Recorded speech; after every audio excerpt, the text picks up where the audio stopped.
Here we are, bottom of the Smash Mountain. I would like to thank my patrons over at patreon.com/bsmpod for continuing to support me in what I'm doing. And in return, especially to my man Poggy B, bringing you the most excellent guest that I can find on a fine Tuesday evening here. We have SmasherMagazine, someone who you all should know behind the genius behind these amazing remix clips, if you will. Most notably, most recently with Bobby Big Balls and the Just Let Me Be Me. Yep. We have SmasherMagazine. Hey, how you doing? Doing well. I'm sorry. I'm like looking at the back of my camera. I just see my dog cleaning himself. I was like, but yeah, shout out to Poggy for introducing both of us and getting me onto the podcast. And then I'm excited. I'm excited to be on this. Before we were getting rolling here with the official recording, we were talking a little bit. You're venturing into the podcast game yourself, because over at twitch.tv/SmasherMagazine, where you can find Andrew on that platform on a semi-regular basis, you yourself had done a little bit of podcasting off of that platform. Am I understanding correctly?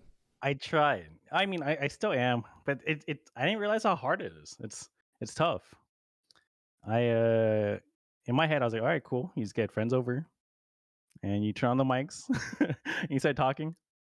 But it's not as easy. I came up with like technical issues that I had no idea were even things. And scheduling is tough. Getting people, even this one was kind of tough. I feel like I was like flaky as a guest. Not the worst by any stretch. You were fine. Okay. You were doing just fine. Okay. As long as I'm not as bad as like the other smashes. But Andrew, you know that it can be a challenge sometimes to wrangle people in. Yes. Yeah. So it's a cool thing to both point of views. So I have an enormous amount of respect for streamers, because I think to myself, how can you go for more than an hour or two? Because I can be on for about an hour. I can be on for 2 hours, depending on how it's all going, right? But then I would feel so much pressure if I were doing it for 3 hours, 6 hours, 12 hours to continually be on. If that, and of course that makes more sense to you than it does to me. So you've experienced both a little bit. What would you say is something that you feel like is either one thing that's in common or something different that you might like about just kind of delving into two different sort of ways to express yourself? Yeah, definitely. I feel like when I'm streaming, like I do long streams. I stream a lot. I stream like 8-hour sessions, and I'll do like daily or even twice a day. And it feels like I could like freestyle most of it, like even if it's quiet, no one's there, I could still, play a game, or I can even talk to myself like how streamers do. Now if I podcast and if I didn't plan anything, the dead air kills me. I'm like, oh, dang. I'm like, this is my job.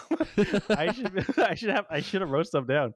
I'm like looking at my phone, like, what did I write down? I was like, all right, so tell me more, But yeah, that's I had no idea how tough that would be. So just to sort of break the ice a little bit, I mean, for myself, we haven't really gotten to know each other other than being introduced between Poggy B. So I've been doing this since the beginning of January in 2021. So 2021, I've been doing it for a year now. I have done 130 some odd episodes at this point, most of which featured a guest from the Smash community. I'd say 100 of them at least. I've done a few by myself, or a few with my lovely wife Jen. Oh, you know what? Let's bunny trail. Yesterday was Valentine's Day. You saved me. Thank you. So I was like, what about Monday? And you're like, that's Valentine's Day, dude. Like, yes, you're right. Well, I was looking at my girlfriend. I was like, what do we do? Oh, yeah, actually. Maybe we should do another day. It is so wonderful when you are blessed to be able to have an SO, to be able to spend Valentine's Day with. It's a very strange holiday in that sense. Maybe somebody who doesn't necessarily have an SO will have that holiday come across the calendar and just be very annoyed that it's happening. So I'm not trying to dunk on all of you all who don't have an SO presently, but it is very nice to have a day where you just get to celebrate the romance a little bit. So with that would be true of you as well. My lovely wife Jen. Shout outs to Jen. For you, do you want to talk a little bit about? You don't have to go super hard details or anything. If you guys watch my stream, you guys know who Jill is. That's my girlfriend. I'm pretty obvious about it. Like, There's an emote of her. There's a command. She's the one who walks by that door, like like with her face, like she's walking past, and she's in the chat. Like yeah, that's she's great. I am. We've been together for like I think 6 years. We've known each other since like second grade. Oh, that's the Yeah. best. Mm-hmm. That's so cool. That's really I don't want awesome. to go too, like lovey dovey, but yeah. Yeah, That's like, it's awesome. It's awesome to have someone who's, I mean, more than a romantic interest, is also a best friend kind of a thing. Yeah. So, all that to say, when it comes to scheduling with different people, for myself, I've just found it the best way to do it is to just be crazy, more or less. There's a certain amount of my brain that I really feel like is a little unhinged because I don't know how well I could keep up with trying to talk to different people about different times and continually drive at it, because I know that it can feel a little draining to say, so are we going to do this on this day at this time? Yeah. And they say yes, but also no. And you go, it's hard to hear no after a while, but I think I'm just a little bit crazy. It is because the scheduling part is very difficult, and then having the energy to go through, because like you said, dead air is a little bit of a thing for podcasting, not as much as a scripted video. Like if Summoning Salt if Summoning Salt was talking about whatever for his speedrun videos, if there was 30 seconds of dead air, I mean that's a big killer. Exactly. Big cut. Yeah. It's big kudos to you to sticking with it for so long and doing this, The shout outs to you for continuing with this streaming game, because I know that the temptation, and this has been the same for me as well when I've looked into streaming and then realizing I don't have a computer for it, is that it's a lot of work. But it's also the thought of, I could be talking to thousands of live viewers. I could be getting all the subs, all the attention. I could literally be like Ludwig, who went from being a person in the Smash community, which was already pretty cool, to being one of the top streamers of Twitch and now one of the top streamers of YouTube. However, it's more often that you're not gathering thousands of live viewers concurrently at the same time. You have homies who stream in, you have a couple of moderators who are hanging out, and you might have 50 solid viewers on a good day. But I think that's most people's experience with Twitch. And then after a few years of trying to do that part-time or full-time, it can be very wearing on how you conduct your life. So for you've been at this a while. So how does it feel going into 2022? It feels good. I don't know. I don't know how I got into it. Well, I kind of do, but like in my life, I get into a lot of hobbies. Like I do the scratching videos. I DJ and stuff. I produce. I even wanted to I even wanted to do podcasting for a little bit. I was like, okay, I'm just trying little things. Things are hard for me to stick with. That's why like I don't upload that many videos. I don't do this. I don't know, like whatever things I get into, like photography and whatever. But for some reason, I literally can't stop doing it. Like I don't know. Like I look forward to like going live, even if it's like, like just like wins for me. Like if I meet a new person and they seem pretty cool, that's a huge win. I don't know. It's been fun. I've been really enjoying it. How much do you like to delve into the personality of a streamer, though, where you're content pilled, as they say? I listen enough to the Yard podcast with Ludwig and the rest of the boys that there's a certain amount of behind the curtains you get to see, just in terms of how they talk about doing all of this like it's a job. So for yourself, do you find yourself in streamer mode when you're actually not in front of the screen, in front of the camera, or do you just have an easier time keeping it separate? There are times when it does pop up like, oh man, I can't play this, I can't do this off stream. I might as well be streaming. That's like a weird mentality I got into, which is why I even started streaming. It was like, I'm playing, I might as well go live. Like I might as well play this. And that does suck though, like to always have that in your head, like, oh man, this game, like Earthbound, would be so fun. But like, oh, I should probably do it on stream, So I think I'm still working on that, like separating that, or like being able to balance it, I guess. I yeah, I think that's the only thing I could say. Like tiptoeing between the two. Hmm. No, I imagine that it's a struggle if you stream for so much of the day. I mean, even streaming for 2 hours in a 24-hour period. I mean, Mhm. that adds up over time. And like you say, you can stream for 6 hours, 8 hours fairly easily on a daily basis. So I imagine that it can feel very weird when you're off Mhm. camera because so much of it is you being in front of a camera.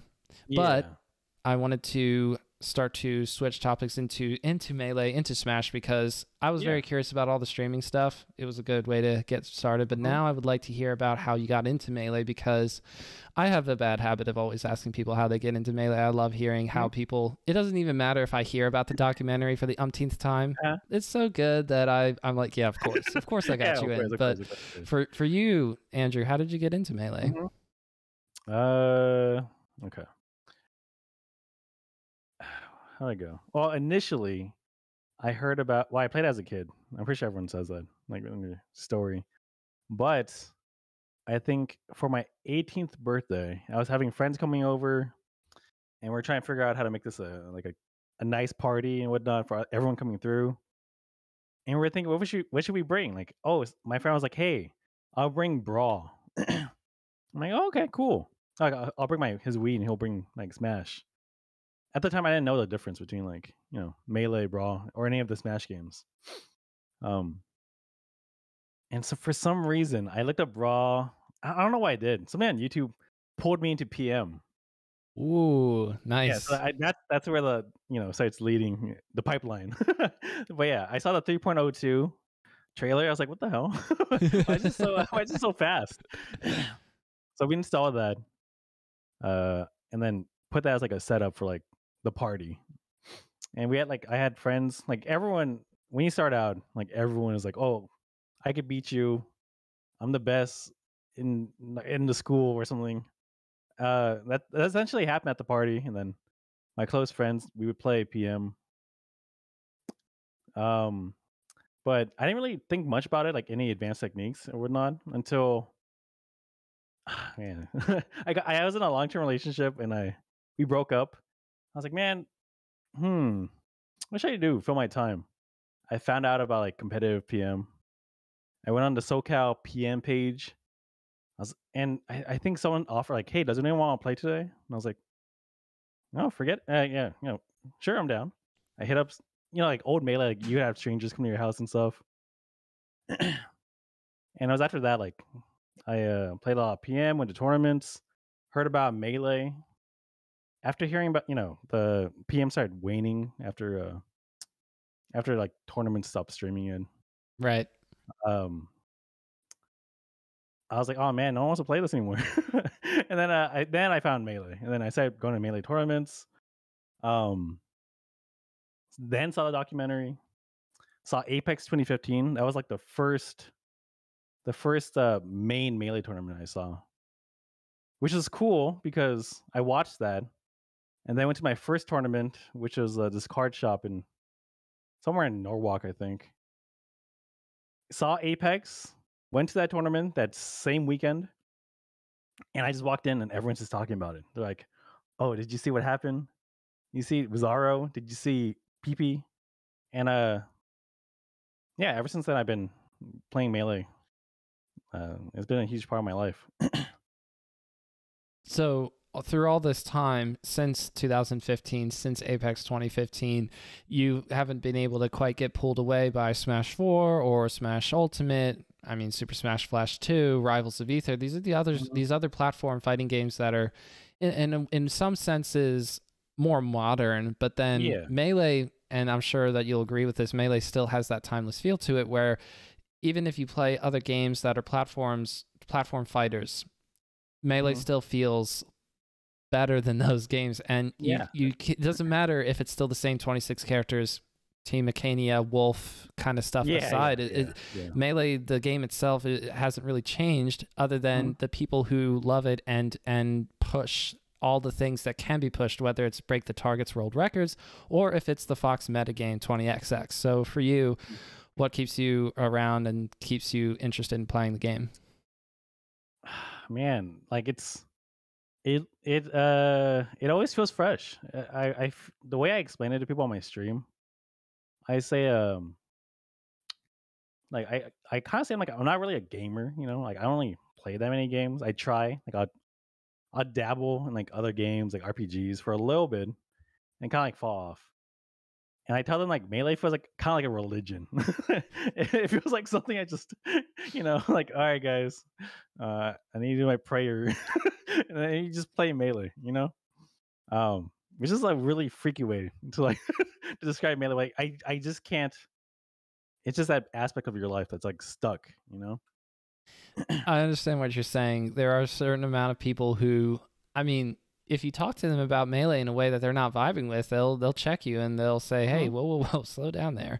What do you Yeah. mean Kedoran is the best SoCal player? It's still Mango. You can't cross the Mango denomination, if you will." So Yeah. that's the whole thing, right? There's different. Gosh. No, I see, I see where it's going. Yeah. So for you, do you enjoy watching the game as well as playing it, or does one appeal more to you than the other? Um, I think both. Both is fair. Um, I feel like it goes back and forth. There was a time when I was mainly watching, and wasn't playing that much. Like, if you look at my Smash GG, it goes from like 2015 really active because SoCal had so many tournaments. They had like Right. Power 9, TMT, SSS, Mayhem, or like everything else, So I would go to those on balcony, like those, and then big gap, like a huge gap, 2015 gap all the way to like 2019. So, like during that time, I was like playing casually with friends, not casually, but like playing with friends, no tournaments. And then I was mainly watching around that time, and then streaming came in my life, and I'm Mm. playing like 5 hours a day, just this constant constant play. And so how does that change when quarantine first hits and COVID first hits? It's kind of like, oh gosh, delay-based netcode. I can do this, Mhm. but I mean, Mhm. so your reaction to Slippy must have been, oh, this is awesome. I mean, do you It remember was when it huge. first dropped? Yeah, it was huge. Um, some close IRL friends convinced me. I'm not sure if you play RuneScape, but there's like Mm. they convinced me to replay RuneScape again, reignite an old flame, and we're all having fun, like having a great time playing an Iron Man account, playing RuneScape. A YouTube video appears where it shows Leffen talking about Slippy, and I was like, "Oh damn, what is this?" And they're like, "Oh man, Andrew's gone. We're not getting him." And it was true. I literally stopped playing RuneScape, and RuneScape was back on the menu. We are benching RuneScape in favor of Slippy. Slippy is going to be our next LeBron James, and let's go. Mhm. Oh, that's awesome. Yeah. Because I remember that video as well. They're talking, like Leffen's talking about rollback netcode, and I'm like, what is rollback Yeah, I was like, "What is netcode? that?" Is Yeah. this really going to revolutionize things? Just stop talking about making online better for Melee. So stop it. No Yeah. one's going to really actually get into this because Melee is such a precise game. I may not be a good player by any stretch of the imagination, but I know how Yeah. precise of a game it is, and so it's so unforgiving if you have a bad connection, and if you're playing with delay-based netcode, your input's get eaten, and then you want to throw your controller. And then learning about it and trying it a little bit for myself, although again, this laptop is so bad. It can't even do Slippy with Crystal Melee. The point is that it feels really good. So Mhm. and that is of course accounting for the fact that you're not playing with somebody from Sweden, from Yeah. LA. Don't do that. But even Mhm. playing just cross country, that's manageable. It's doable. Yeah, it's really good. Like if someone has fiber, like California, New York, I've had it feel really smooth, which is it's crazy because I started streaming initially, and I feel spoiled, Even then, it wasn't terrible. It wasn't the worst, because I hear stories about like the early like net play kids, like Anther's Ladder Forest, kids, yeah. yeah, like Forest and Cyrox and those guys. like them playing like in the original, Dolphin setup, where it was like terrible. I don't know the story. I don't forget how bad it was, but that's actually terrible. Oh yeah, because they didn't have adapters and stuff, so they had to use like keyboard. Like there was a lot of adaptation they had to do. But I started initially delay based, so I would stream, no one would be watching. The only people who ever came in were from like Louisiana, California, Louisiana, delay. We had to play on nine buffer, and I was like, I didn't know better. I was like, this works, yeah, it's cool. Woo! So I felt like spoiled because like I was cool with doing that, playing Fox in those conditions. And now, like, Slippy feels a little off. I'm like, this guy's laggy. Like, oh man, I'm quitting on this guy. Bad connection. LOL, yeah, LOL, GG's. Mm-hmm. But yeah, Slippy's like a godsend, essentially, especially during quarantine. Yes, that is the big thing. I think Fizzy somehow, I don't even know why he would be inspired to start working on rollback netcode about 6 months prior. So he was working on it maybe when COVID was sort of like a whisper in November and December, but when it dropped in that June of 2020, it was incredible, and then of course it's gotten even better. So I guess the last question with that is, you've played Melee long enough to know a lot of people like playing Melee because they like the idea of being ranked, even if it's just in their region or specifically like a local PR, that sort of thing. Yeah. And ranked has been that sort of like the promised land for those people. But would you say that ranking is something that is important for you to continue to stay interested in Melee? Because I feel like the answer is no for you. No, not really. Whenever I'm playing against good players and stuff, I kind of like, in my head, I'm just like, yeah, I'm goofing around, I'm a streamer playing Melee, entering a tournament, I could keep up with good players. I feel, because because when you stream, you're constantly being like checked, Yeah. like, like a random person comes in, like, oh, want to play? I'm like, I can't. Oh yeah, sure. It's like some dude PR like in New Jersey or something, or SoCal PR and stuff, So like I could keep up, but in my head I'm like, yeah, mainly a streamer, mainly just just chatting with Melee. Is how I kind of see it. Gotcha. But I enter tournaments for the sake of entering. I went to the main stage, entered, did okay. Like, oh, cool. Were you watching top 8 afterwards, or were you pretty much done after?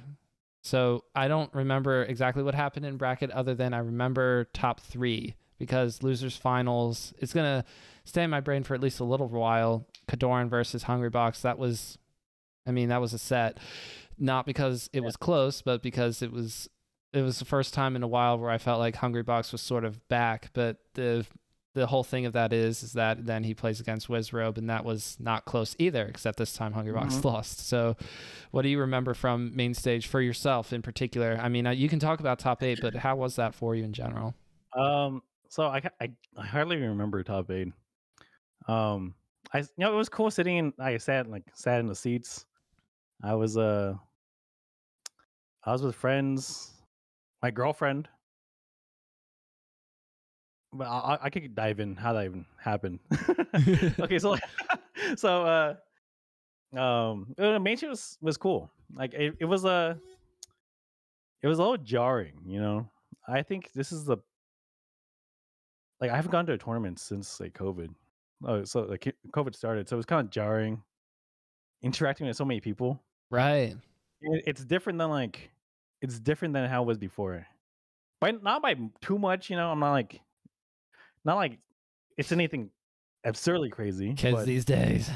Yeah. But like going to a tournament and like seeing so many people from stream is crazy. Like it's a lot of people came up like, hey, it's me from Twitch. I was like, oh dang.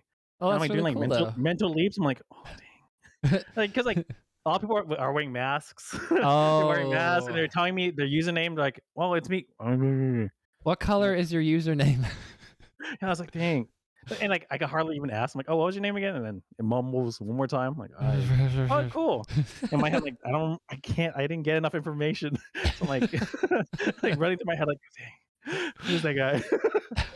But yeah, like a lot of like socializing with a lot of people from out of state who I met um like over Twitch, old friends from like back in the day. It was really cool. I uh I went there. I carpooled with Rocky. Rocky, the Falco player from NorCal. Oh, that's really cool. Yeah, yeah. He stayed with me at my place, and we met for the first time. It was really cool. Um, like, he's a really cool guy. But it felt like a big hangout. It was like I'm focusing more on like the social aspect. Bracket was cool. It's whatever stands out to you. That's what I'm Yeah, more no, concerned about. If I wanted yeah, bracket, I would grill you on that. But no, really, this I is did your good in story. bracket. Yeah. I think it was like I don't know, like 4-2 or something. Like Oh hell, well, one let's game away from go. yeah, one game away from like pools, I think. Mm. Yeah, yeah. Like yeah, as a streamer, I'm pretty happy with my my result. But no, it was pretty crazy because I'd be hanging out with Rocky. And he's like, "Oh man, I lost.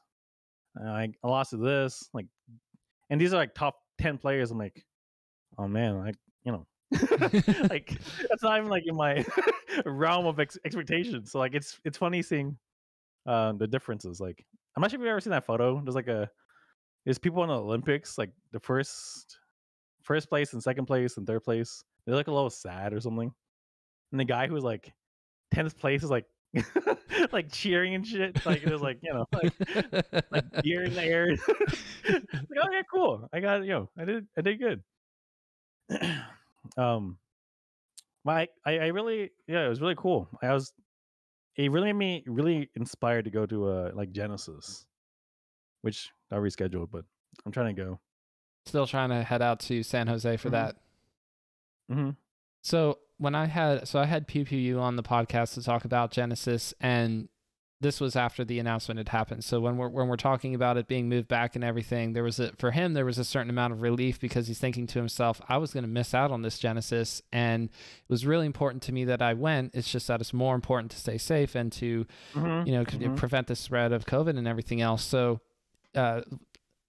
we are all hoping and assuming that things are better than they were in January, in the middle of April here for Genesis 8. But for you, of all the Genesis tournaments, I'm assuming this would not be your first one. You've gone to one before.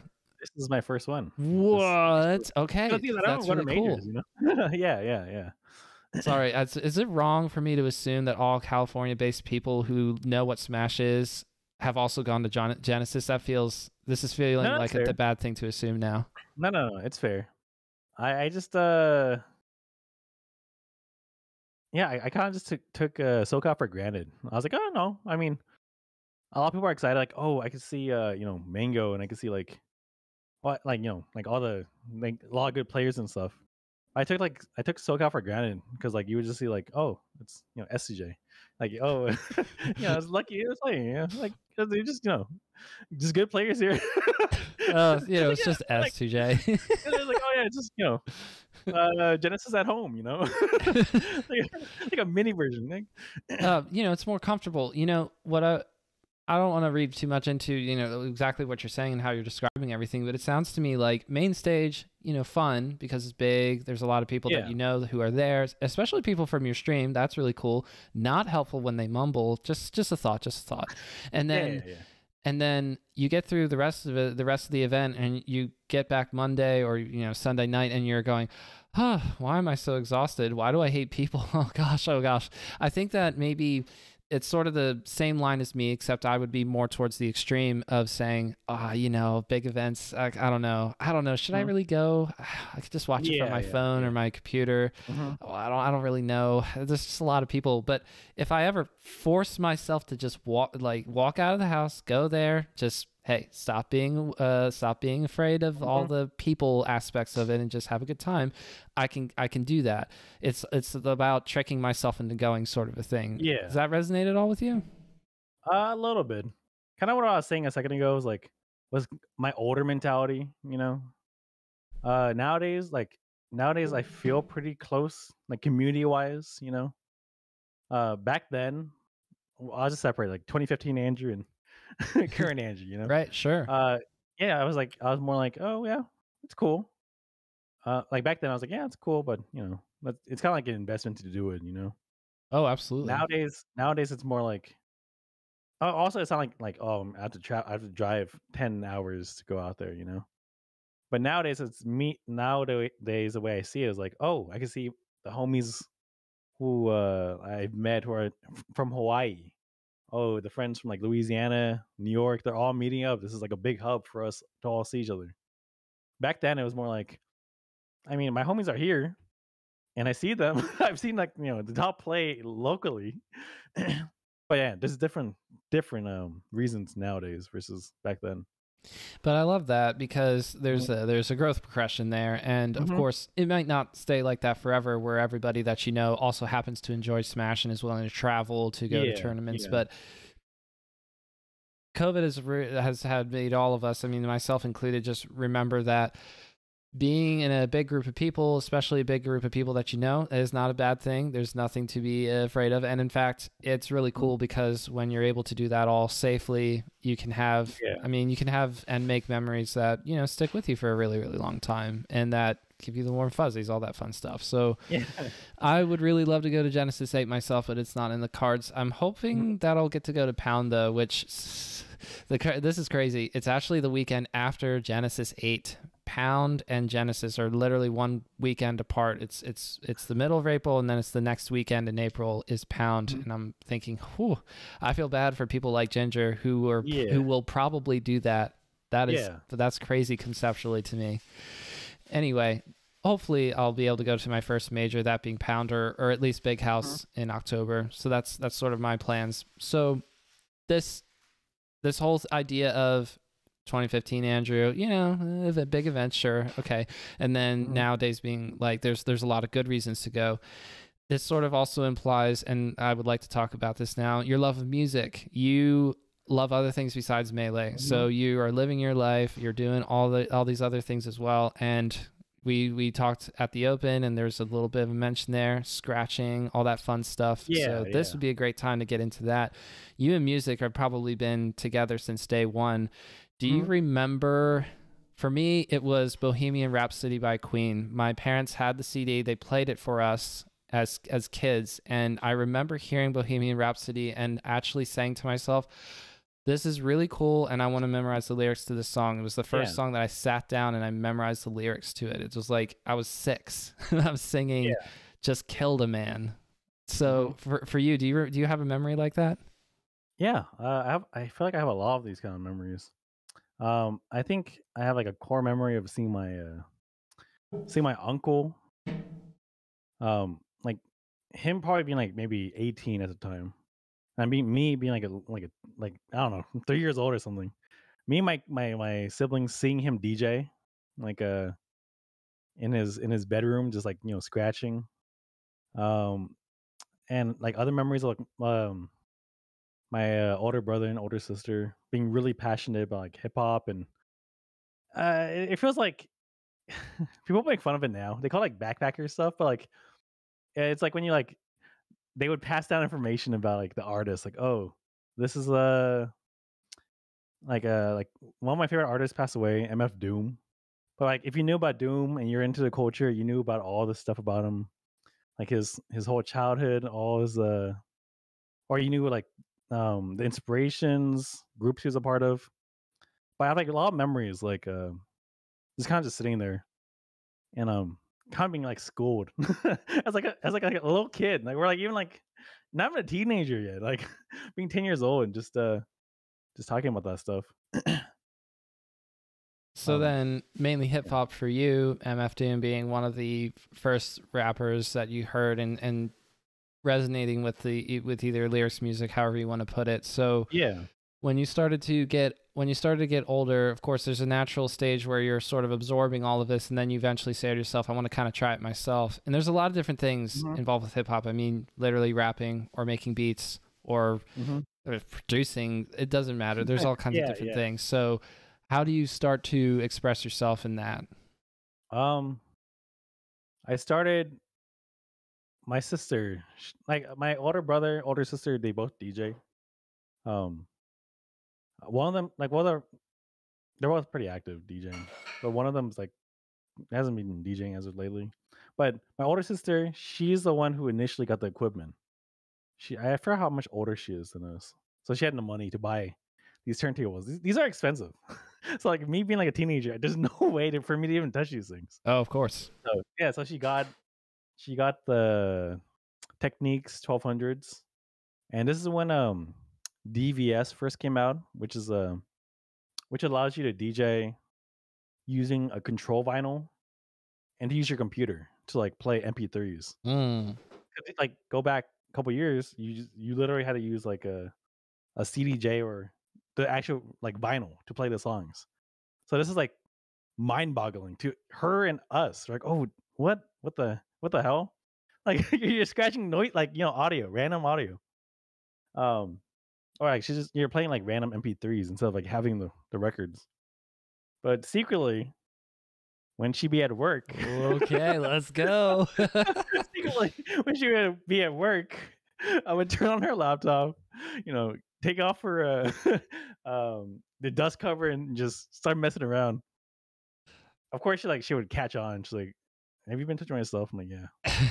But then like eventually there's like a system like, all right, if you're gonna use it, make sure you vacuum it, remove the dust, clean the needle, and then don't mess it up.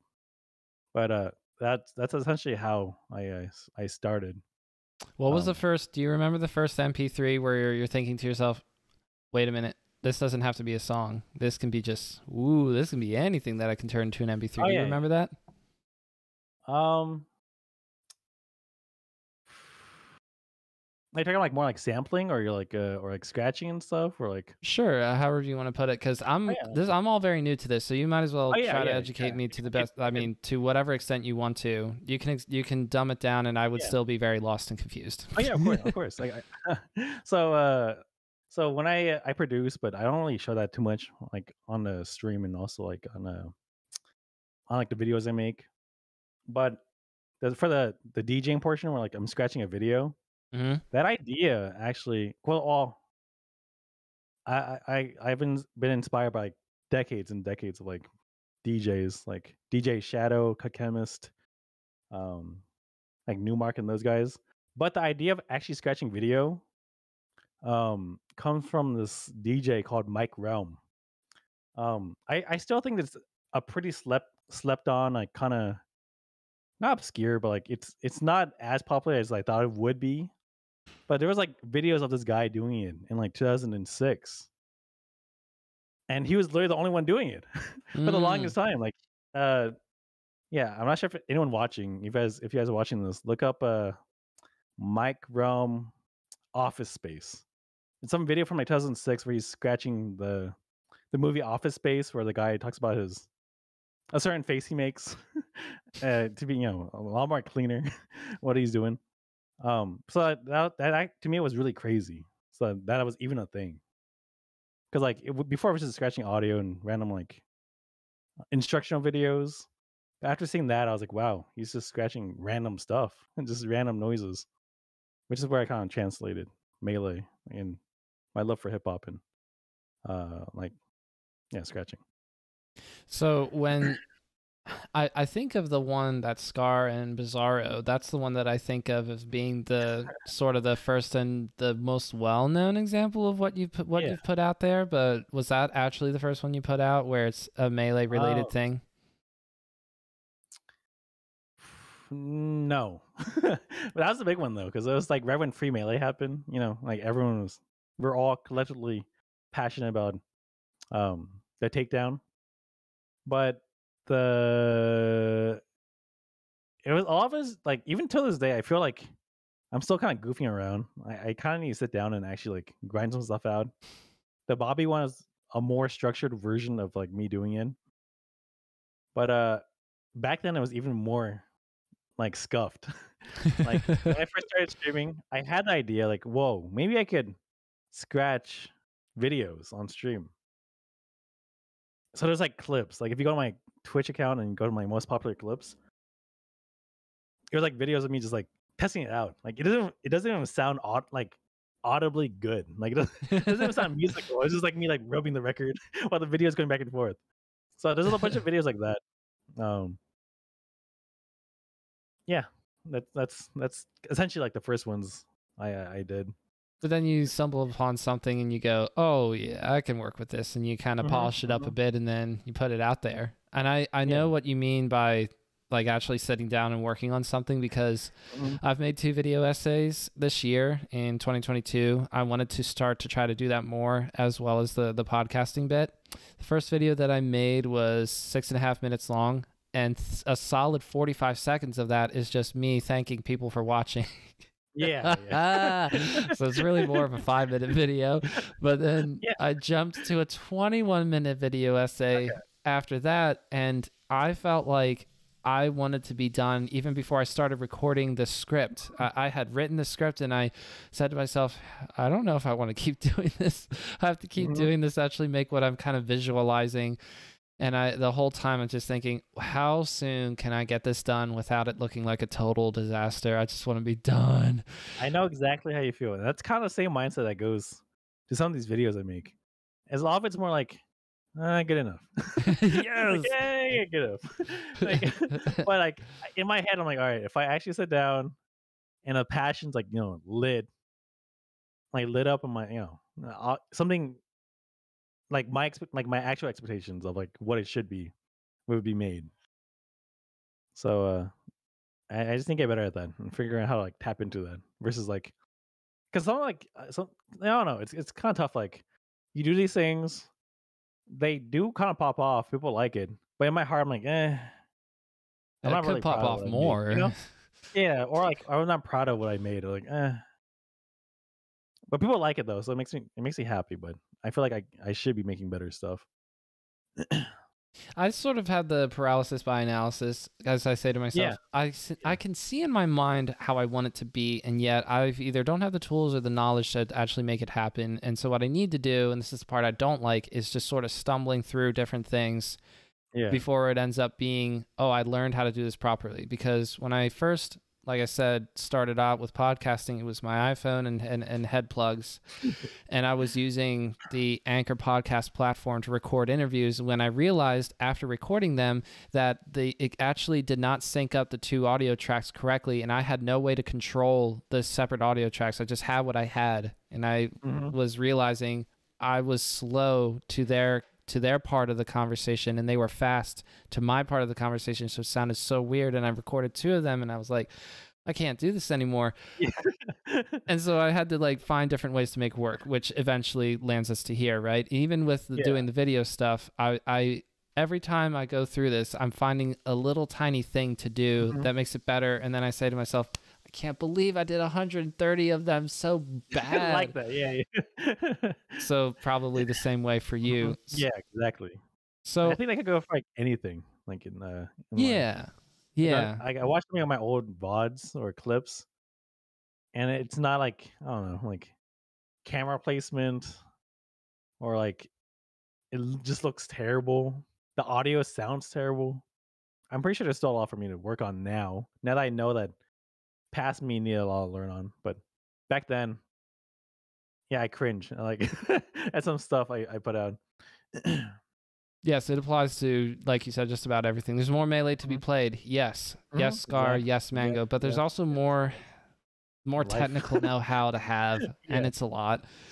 And it kind of saps the creative part of the process down, because if you know how to do everything, then you sort of make it feel more mechanical, and then you're like taking away a brush and replacing it with, I don't know, something that just sort of auto aims for your hand as you put it on the canvas. I don't know, but I think for myself, I try to look at exactly what I'm doing while I'm trying to make something, especially the 2 video essays, because I was trying to really be cognizant of what am I doing that I can do better next time, because I have to Yeah. get the bad take out of the way now, if you will. But Mhm.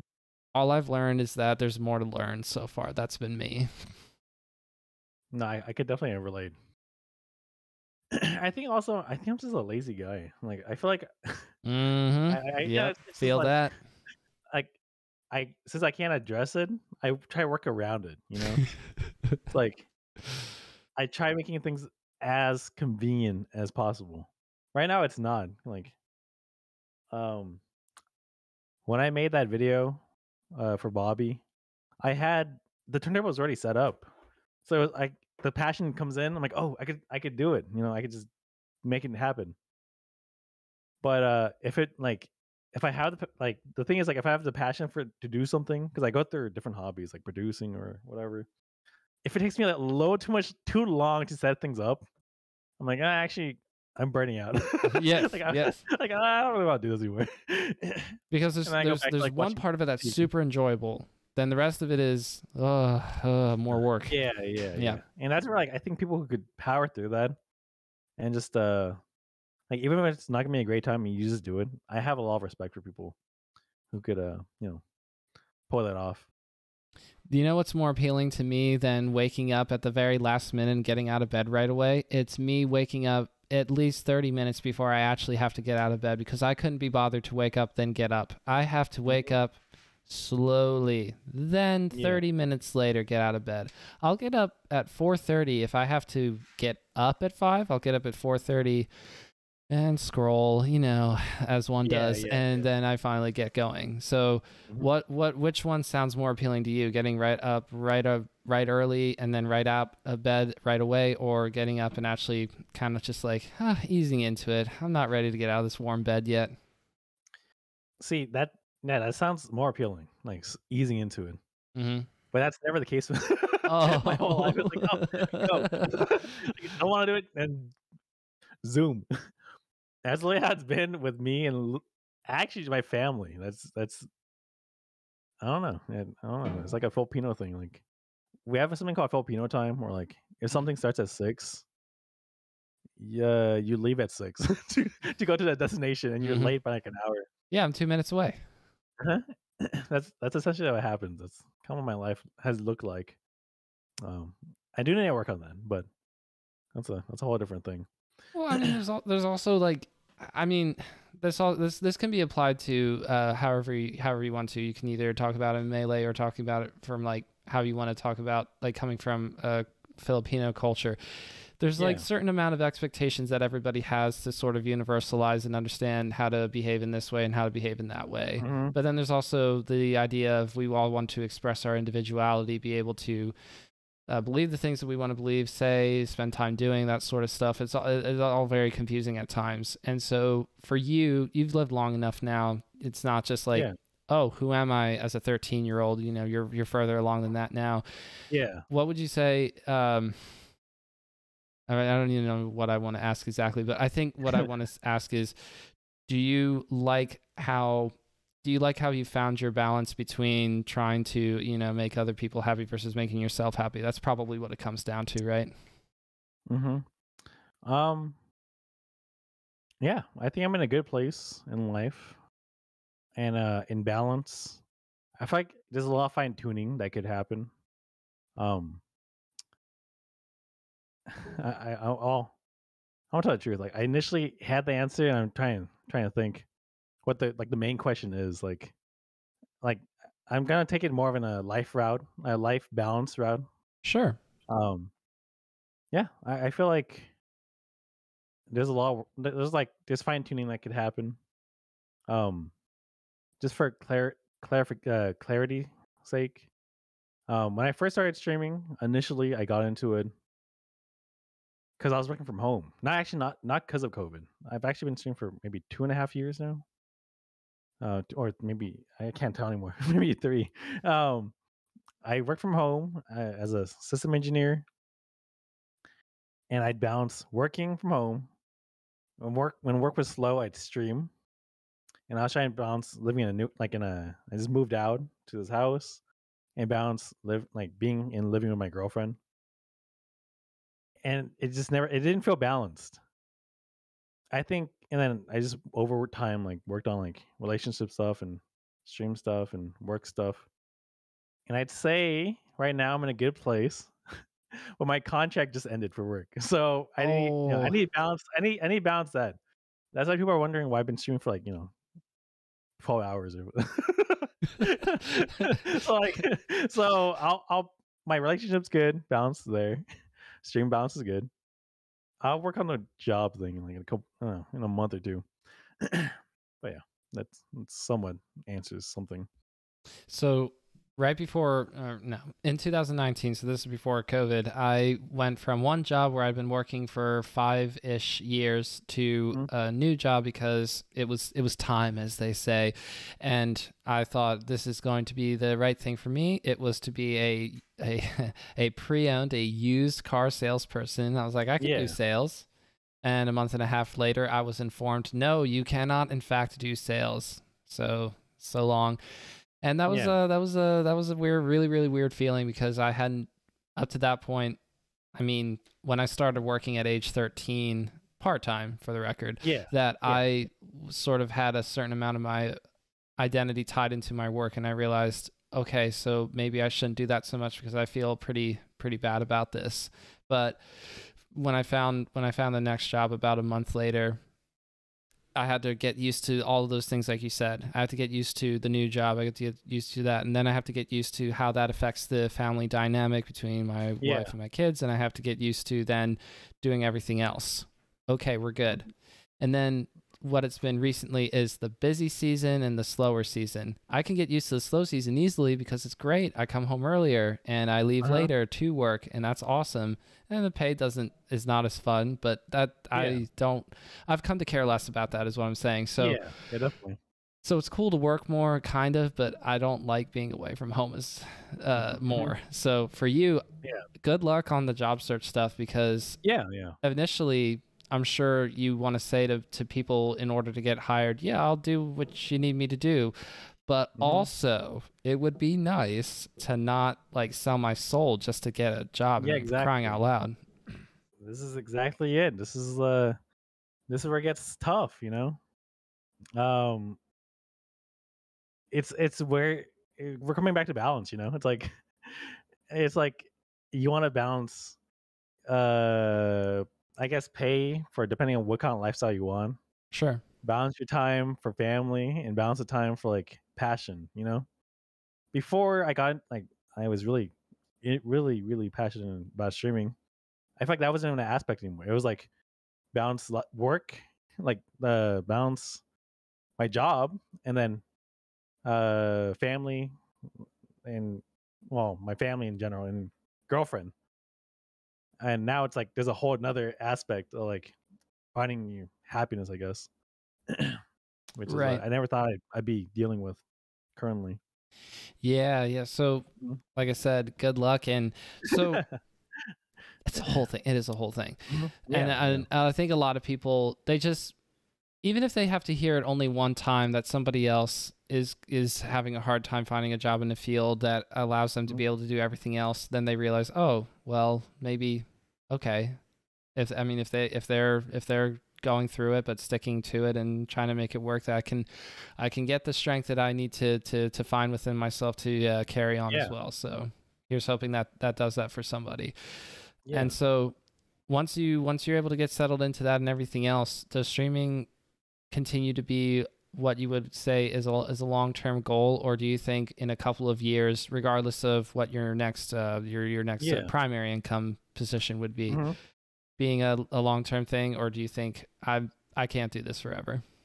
Um, I, a lot of my life is just play by ear. Like Nice. I literally I do play by ear a lot. So hopefully I'm still passionate about streaming. Like years come by. Um, but I did find out a lot about myself with this last job, the last job I worked, and streaming. Like I suddenly value a lot of things now. Like I value the time I could have spending with family, and like stress levels, like being able to see my family and not even like have something in the back burner and like bothering me is a huge thing now to me. I didn't realize this was a thing I needed in my life. Or like I don't know, like it feels like it's like asking a lot. Like, oh, a job with good pay, not too stressful, the time to spend with family, it's time to do this and that. It sounds like some miracle job. Like, I know I'll find it. I'll play by ear and I'll get it down. Yeah, hopefully you'll be able to make it work. I'm just now thinking of the dream scenario you're talking about. Andrew, everything looks great. Now, we have slow periods. We're gonna just assume that you're gonna do whatever you want to do, but still pay you. I mean, if you stream or whatever, no problems. Does that sound good to you? You go, yes, that is exactly what I was expecting to hear at a job interview. Because the job before this job I was in was opposite of what I just said. I worked at a managed service provider IT job as a network engineer, and I'd work it was crazy. Like it was a crazy schedule, like 9-hour days and 10-hour days doing IT, which is not that bad. But if you hear the next part is I was on call Oh, no. 3 weeks, 2 weeks, maybe 3 weeks sometimes out of the month. So you never actually feel off work. So like, right, somebody calls at 4 a.m., I potentially might have to drive out 3 a.m., 2 a.m. doing this. And I was like, dang, I feel tired constantly. Like I went to a party, like I was invited to like a party on a weekend. I was like, hey guys, I'm coming over. Let me pick up my friends. Let's go. I'm in the middle of driving to the thing. I get a call, meeting, like there's a fire, not a fire, but like, emergency. I have to drive at like midnight to like some different spot, like out of the way. And I stayed there until like 6 a.m. I had to buy an Uber for my girlfriend and friends. And I was like, oh, wow. Like thinking back to those times, like that's literally opposite of like my dream, like, or like, like dream position or dream job that I'm working towards. If you're going to be on call for somebody, you're going to be on call for SmasherMagazine and nobody else, baby. So here's hoping. Mm-hmm. All right, so it doesn't seem like full-time streaming where you're able to make the income that you need to is going to be the move. Hopefully it's a blend of both, but yeah. But then to get into wrapping up, let's see. We talked a little bit about mainly in terms of like how you got into it, the present, and sort of how you view it in the future, and streaming as well. And so I want to get to a Patreon question. This is from Drew, who wants to know what your favorite all-time album is. That is hard to ask, by the way, but I like this because you could name something exactly because you have it locked and loaded and ready to go, but you can also just use this time to talk about what you've been listening to recently that is a new favorite, or to talk about something that was a favorite for a long time before finally getting supplanted by the next big thing. I got an answer. I got one. DJ Shadow's Introducing. That album is really important to DJs and producers, or like I guess in history of for producing and DJing. It was like one of the main albums that inspired a lot of like producers to make albums that weren't for like a rapper to like rap on. It was just a full on album, all production, and like having all features of hip hop. But like showing that a producer could stand on their own. So I guess that album would probably be my favorite album. It's something that I'll have to check out for myself. Yeah. I don't have a favorite all-time album. Sorry, Drew.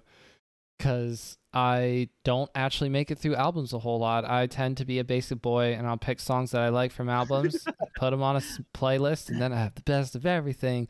Best of albums, you can't name those as a favorite album, even though I'm tempted to. Just like compilations. Keep my mouth shut. So very fair. So there's like a difference of philosophy, like how I consume musical songs, whatever, and then how you do.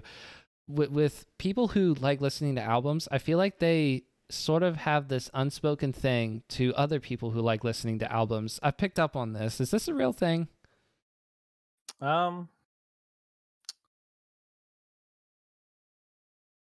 feel like it is. I'm just saying this because like I feel like a hypocrite now. Because back in the day, I would go through the whole album. I would do research on each artist, and everyone who's like worked on it. Right, all the credits. Check out all the names. Credits and everything. And I'd even dig like, oh, that producer did this. I'm gonna check this. Spotify has made it too easy. Like streaming made it so easy to like do exactly what you're talking about, where you just click a track, like, oh, this is cool.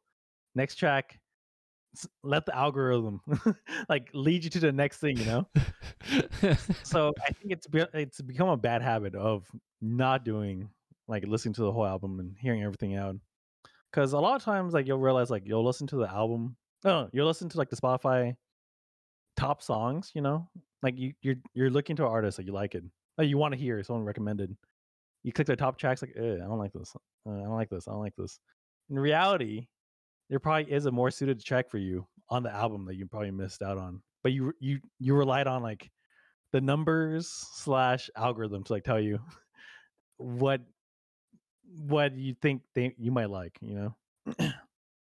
Because that is the big challenge. You can just let it play, or you could do more of the work, if you will. And by that, I mean make a couple of extra taps. It is, you're right, like you said, it is. It's not that hard, but yet at the same time, you can either press play or tap a few more times, and you go, well, I mean, I don't have all 3 seconds, so I just press play.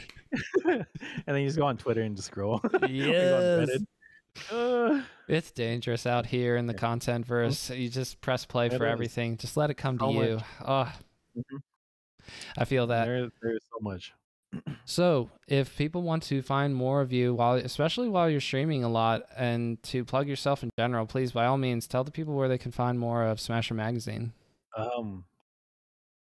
I stream essentially, it feels like every day.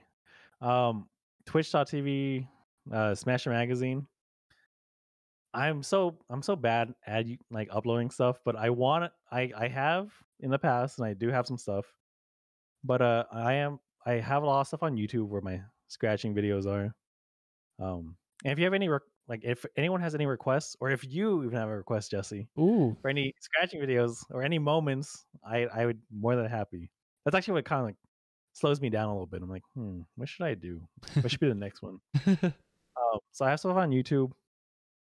And a lot of the sharing of the stuff I do happens on Twitter. So Twitter, Smash Magazine, and I think that's all the socials you can pretty much find me on until I do something else like TikTok or something. Oh yeah, because you've been doing a little bit of TikTok very, very, very, very, very recently. I think maybe even like today or yesterday. I was looking at it on stream. I asked everyone on Twitter because I wanted to use it. I asked them all like. Because I go on and I feel like such a boomer. I go on and I'm like, what is this? Like, none of this looks good. Like, I'm leaving it out. So I was like, at least I could treat it like kind of like Instagram, where it's friends that I know and seeing what they're posting. I'd be more than happy to see that. But for the case right now, my For You page is just like stuff I don't want to see, essentially. Like for better use of words. So whether it's TikTok or more specifically twitch.tv/SmasherMagazine, and the same on Twitter, I think what I'm hearing is, and this is really cool, you sort of like the idea of continue to foster the community of people who would you say is your audience, and you like hearing from people who say, it'd be really cool if you did this, because this is not common for everybody. I think there's a certain group of people who do the whole content stuff and they're like, that's okay on the suggestions thing. Like, I'm good. But it sounds like you take that collaboration spirit and you sort of apply that to people who take the time to see what you're doing. And I think that's really cool. So that's awesome, Andrew. Thank you so much for joining me on Bottom of Smash Mountain. Yeah. Thanks, Jesse. Thanks for having me on.